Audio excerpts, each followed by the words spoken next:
১৪০০ বছর আগে আরবে একটি ছোট শহর মক্কা থেকে শুরু হয়েছিল একটি মহান বার্তা, ইসলাম।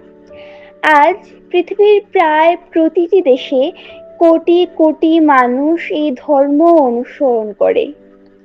কিন্তু প্রশ্ন হলো, ইসলাম কিভাবে পুরো পৃথিবীতে ছড়িয়ে পড়লো? ৬১০ খ্রিস্টাব্দে মক্কার হেরা গুহায় আল্লাহ তাআলা হযরত মুহাম্মদ সাল্লাল্লাহু আলাইহি ওয়াসাল্লামের উপর প্রথম ওহী নাজিল করেন।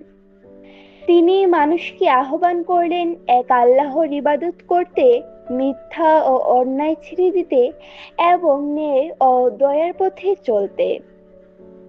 শুরুর দিকে অনেক মানুষ তার বিরোধিতা করলেও ধীরে ধীরে অনেকে ইসলাম গ্রহণ করতে শুরু করলেন। ৬২২ খ্রিস্টাব্দে রাসূল সাল্লাল্লাহু আলাইহি ওয়াসাল্লাম মক্কা থেকে মদিনায় হিজরত করেন।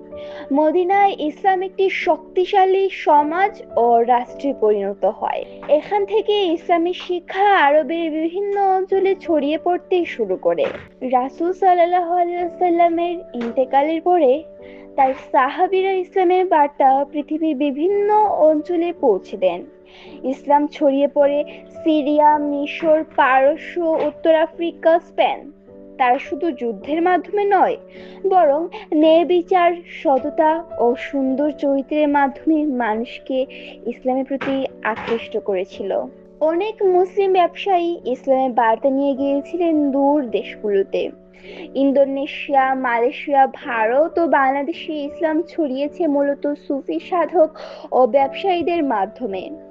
তাদের ভালো আচরণ ও ন্যায়পরায়ণতা দেখে অনেক মানুষ স্বেচ্ছায় ইসলাম গ্রহণ করে। আজ ইসলাম পৃথিবীর অন্যতম বৃহৎ ধর্ম।